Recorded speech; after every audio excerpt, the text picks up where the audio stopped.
Hello friends, welcome to my science guru MCQ channel. तो अभी हमने पिछले वीडियो में जो chemical reactions and equations class 10 का जो चैप्टर 1 है उसका एक्टिविटी हमने देखा। अब उस एक्टिविटी से रिलेटेड कुछ क्वेश्चन आपको पूछे जा सकते हैं, ठीक है। तो उस एक्टिविटी से रिलेटेड एक्टिविटी क्या था? Activity 1.1 burning of magnesium ribbon. तो उस एक्टिविटी से रिलेटेड जो कुछ भी थोड़ा बहुत क्वेश्चन बनता है वो सारे क्वेश्चन मैं आपको इस वीडियो में करवा रही हूँ, ठीक है। तो एक तरफ हमने एक्टिविटी भी कर लिया, अब उससे रिलेटेड जो एमसीक्यू एग्ज़ाम में पूछे जा सकते हैं ताकि आपका एक एक लाइन का एक एक एक्टिविटी का कॉन्सेप्ट क्लियर हो सके। तो चलिए देखते हैं ये क्वेश्चंस क्या है। बर्निंग ऑफ मैग्नीशियम रिबन का क्वेश्चन है, ठीक है। एक्टिविटी 1.1 का क्वेश्चन है। सबसे पहले क्वेश्चन 1 देखते हैं। What is the chemical formula of magnesium oxide. तो मैग्नीशियम ऑक्साइड का केमिकल फार्मूला क्या होगा? तो हमारा जो ऑप्शन है वो MgO है, Mg2, Mg2O2 and then MgO2। तो हमारा करेक्ट ऑप्शन होगा MgO। अब क्वेश्चन नंबर 2 देखते हैं। Name the chemical name of layer found on magnesium ribbon. Magnesium ribbon के ऊपर जो लेयर फॉर्म होता है उसका केमिकल नेम क्या होगा?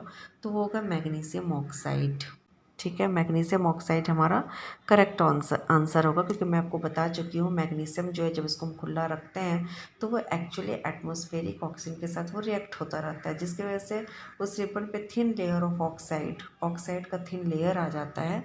और वो जो मैग्नीशियम के साथ वो मैग्नीशियम के ऊपर रहता है, इसलिए वो उसको मैग्नीशियम ऑक्साइड कहते हैं, ठीक है। अब देखिए question number 3। What is the colour of flame when magnesium ribbon Burns. जब वो बर्न होता है मैग्नीशियम रिबन, मैंने एक्टिविटी में भी आपको शो करवाया कि उसका जो फ्लेम आता है वो उसका कलर क्या होता है? तो उसका कलर वाइट फ्लेम होता है। Question number 4। Give chemical name of white powder obtained after the burning. जब बर्न हो जाता है मैग्नीशियम रिबन, जो ऐश है दैट इज़ वाइट पाउडर, तो उसका केमिकल नेम क्या होगा? तो ऑब्वियसली मैग्नीशियम ऑक्साइड उसका केमिकल नेम होगा। करेक्ट केमिकल रिएक्शन जो है बर्निंग ऑफ मैग्नीशियम रिबन का वो क्या होगा? तो ऑप्शन नंबर बी होगा, क्योंकि ये बैलेंस्ड केमिकल रिएक्शन है। अब देखिए नेक्स्ट क्वेश्चन जो है वो क्या है। Why magnesium ribbon is clean before burning. Burning के पहले हम मैग्नीशियम रिबन को क्लीन क्यों करते हैं? क्योंकि इसलिए करते हैं क्योंकि ये जो है एयर में जब रहता है तो ये जो एटमॉस्फेरिक ऑक्सीजन उसके साथ रिएक्ट होके इस मैग्नीशियम रिबन के ऊपर thin layer of oxide form हो जाता है, जिसे हम मैग्नीशियम ऑक्साइड कहते हैं। तो इस लेयर को हम बर्निंग के पहले रिमूव करते हैं ताकि जो हम केमिकल रिएक्शन कर रहे हैं मैग्नीशियम रिबन को वो इफ़िशियंटली प्रोसीड हो सके, बीच में कोई ऑब्स्टेकल ना आए। देन क्वेश्चन नंबर 2 देखिए फिर से। Give the chemical name. और अभी जो वाइट पाउडर ऑब्टेन हुआ है, पीछे जो हमने एमसीक्यू किया है उसमें भी मैंने बताया कि जो वाइट पाउडर ऑब्टेन है उसको क्या बोलेंगे? तो मैग्नीशियम ऑक्साइड, ठीक है। और जो केमिकल रिएक्शन जो होगा वो क्या होगा? तो 2Mg + O2 give rise to 2MgO। आप क्वेश्चन नंबर 3 में देख सकते हैं 2Mg + O2 give rise to 2MgO। अब क्वेश्चन नंबर 4 देखिए। जो ऐश फॉर्म हो रहा है, जो हम मैग्नीशियम रिबन को बर्न कर रहे हैं और उससे जो ऐश फॉर्म हो रहा है, तो उसका जो अपीयरेंस है उसको जो हम देख रहे हैं, ठीक है, वो जो जैसा दिख रहा है, क्या ओरिजिनल मैग्नीशियम रिबन भी वैसे ही दिखता है? नहीं, वो डिफरेंट दिखता है। या फिर अगर हम ये बोलें कि जलने के बाद जो ऐश है उसका मास क्या ओरिजिनल मैग्नीशियम रिबन के इक्वल होता है? तो ये भी गलत है, क्योंकि वो डिफरेंट होता है। अब ऐसा क्यों होता है?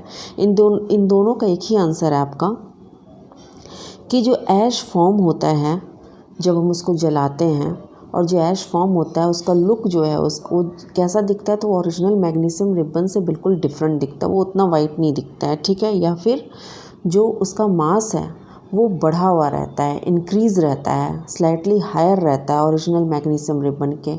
ऐसा इसलिए है क्योंकि अब क्या है, जलने के बाद मैग्नीशियम रिबन में ऑक्सीजन एटम्स ऐड हो गया, ठीक है। पहले मैग्नीशियम रिबन सिर्फ मैग्नीशियम एटम्स का था, लेकिन अब जलने के बाद क्या हुआ कि उसमें ऑक्सीजन एटम्स भी ऐड हो गया, ठीक है, तो रिएक्शन के समय, इसलिए इसका मास भी हायर हो गया और जलने के बाद इसका जो अपीयरेंस है वो भी डिफरेंट हो गया ओरिजिनल मैग्नीशियम रिबन से। तो ये हुआ आपका क्वेश्चन नंबर 4। अब हम देखते हैं क्वेश्चन नंबर 5। क्वेश्चन नंबर 5 में देखिए, the burning of the magnesium ribbon is a chemical change और फिजिकल चेंज। जो मैग्नीशियम रिबन का बर्निंग वो केमिकल चेंज है या फिजिकल चेंज है, आप इसको एक्सप्लेन कीजिए। तो आंसर हमारा होगा कि ये केमिकल चेंज है। क्यों? क्योंकि जब हम ऑक्सीजन के प्रेजेंस में हमारा मैग्नीशियम रिबन बर्न हो जा रहा है, ठीक है, एयर में अगर हम कोई चीज़ जला पा रहे हैं, बर्न कर पा रहे हैं, इट मीन्स कि वो केमिकल चेंज है। और ये जो बर्निंग ऑफ मैग्नीशियम रिबन है, ये कौन सा केमिकल चेंज है? इसमें क्या हो रहा है? इसमें कंबशन रिएक्शन हो रहा है, क्योंकि वो बर्न हो रहा है ऑक्सीजन के प्रेजेंस में। अब आप देखिए question number 6, what does the intense light and heat produce during the reaction indicate. Reaction के समय जो लाइट और हीट प्रोड्यूस होता है तो वो क्या इंडिकेट करता है? वो इंडिकेट करता है कि एनर्जी रिलीज़ हो रहा है, ठीक है। ये रिएक्शन के समय एनर्जी रिलीज़ हो रहा है, क्योंकि जब कोई एलिमेंट दूसरे एलिमेंट के साथ कंबाइन होता है तो उस समय उसको एनर्जी चाहिए होता है ना। तो ये जो हीट एंड लाइट प्रोड्यूस हो रहा है रिएक्शन के समय, इंडिकेट करता है कि ये इंडिकेटर्स हैं, indicators of the energy released as the magnesium combines with oxygen to form magnesium oxide, ठीक है। तो ये एनर्जी रिलीज़ को इंडिकेट करता है। तो अगर आपको मेरा ये वीडियो पसंद है तो please like and subscribe my channel.